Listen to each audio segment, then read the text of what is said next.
Hey everybody, welcome back to Stag's Beef Fixin'. So we're going to work on a little bit of caulking today on this table. We're going to caulk all the inside corners where it meets this 1x2. And also, not going to be able to see, but I'll show you in a minute. I'll lower the camera down here around the frame, the legs, and just the general under border of the table. We got small little cracks today, and we're just going to go over some easy tips on making your caulking come out nice. First thing I'm going to do, I'm going to take this tack rag. I'm going to wipe down the table. We want no dust, nothing. Should be clean like an operating room on this thing. And you know, the top of this table is going to be similar to like cabinets, you know, door jambs, cabinet doors. All small detail, you know, what I would call fine finish caulking.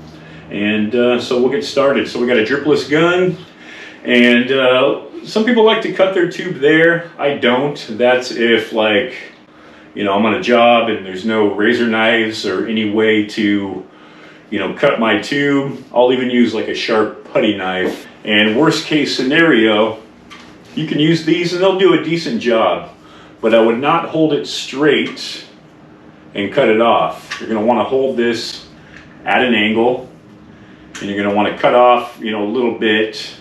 It's always better to cut not enough than it is to cut too much off, because there's no, you know, you're not going to be able to put more plastic on there to make the hole smaller. So start off a little bit, cut it. If it's not quite big enough, you know, you're going to want to put it in there and cut one more time until you get the right size. But with a nice sharp razor knife here, and we're going to go ahead and show you guys how to cut this.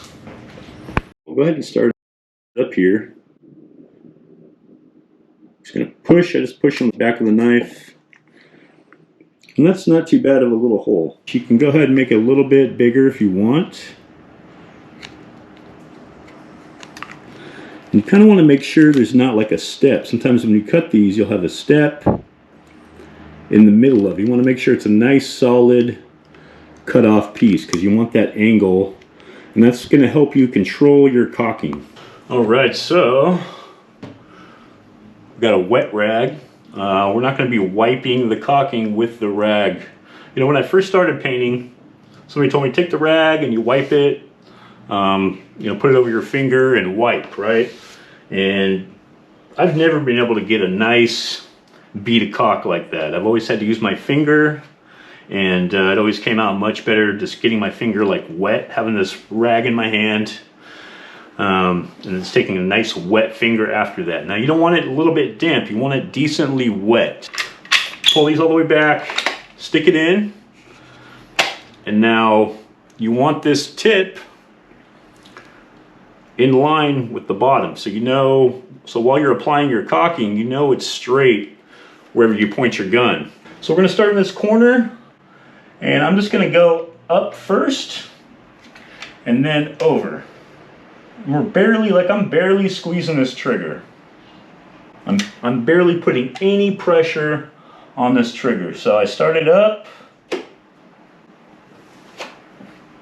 very small, so you can take a little, the rag, wipe it out of there, but you want to follow back with your finger so you get a nicer looking bead, because the wet rag is not going to give it a nice looking bead by itself.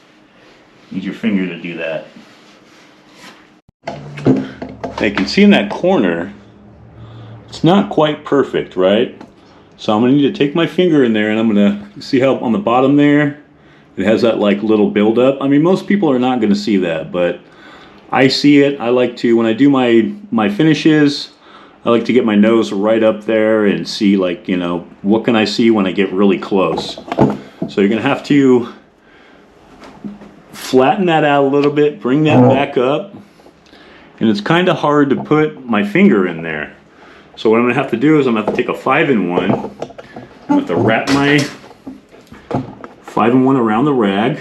So I'm kind of doing this while I'm talking to you guys and holding the camera thing. You can kind of get in there and kind of pull it. Okay, we got a little bit better.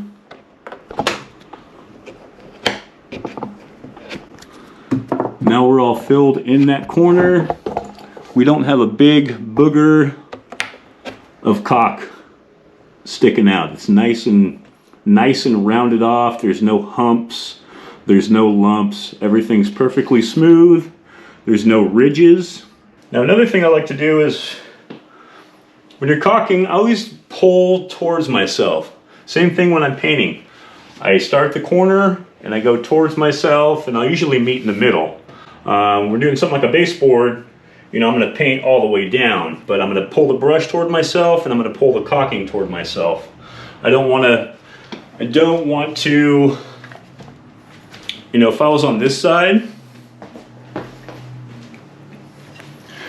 you know, here I can get this whole run and keep to the side. But if I was, say, on this side and I started going that way, I don't want to keep my gun here and go like that. So I would caulk to here, then I would switch and come back this way.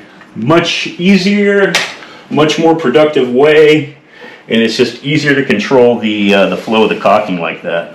Sorry guys, I forgot to hit record, but we're caulking down this side. I started a little bit away from the corners because both corners already had caulking, and I scored a little bit too much caulk out, and I want to show you guys something that's sometimes it's a little easy to miss, but this is why we're wiping it clean. There's a little ridge, you can see right there. It's a little tiny, I mean that's how tiny it is. Look at my finger compared to it, but there's a little ridge, and that's caulking. So that's why it's important you don't squirt too much caulking, because you could have that kind of stuff like everywhere. And we can just see how it's gone. So you just need to look really close and make sure that you're wiping all the caulking off, because a lot of times you see ridges and little humps and things like that on there, and that's just not that great of a job, especially if you're going to be doing something like this, like a table or cabinets. You really need to make sure those caulking lines are clean and there's no excess caulking anywhere. Really take a look at it and make sure that it looks decent, okay? So we're going to go ahead and lower down and get busy on these legs now. Alright guys, so same kind of stuff. Now we got a corner here, and it kind of goes in and indents right here. So what I would do here, I'll start in the corner, come out this way a little bit,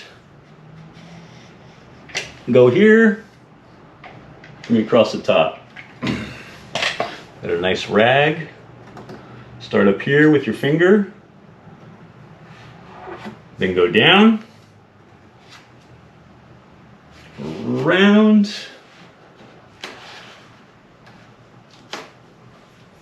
I'm gonna tell you guys, this kind of caulking is not easy. You know, it's easy to take caulking and squirt a bunch into a big hole, but to get it very meticulous and make sure there's no ridges, no humps, all that, you know, you're gonna have to have a little bit of practice. It's not like super hard, but you know, it takes some practice and some level of experience.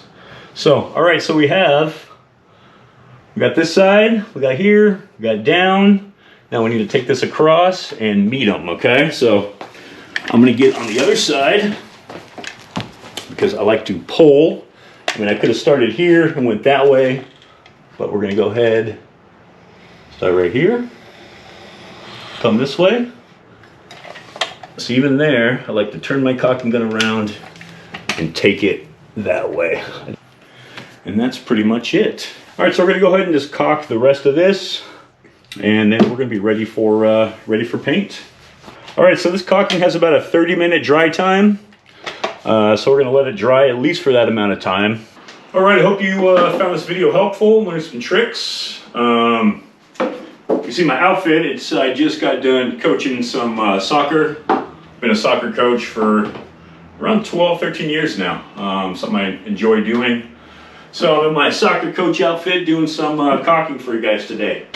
All right, thanks for watching. I will see you next time.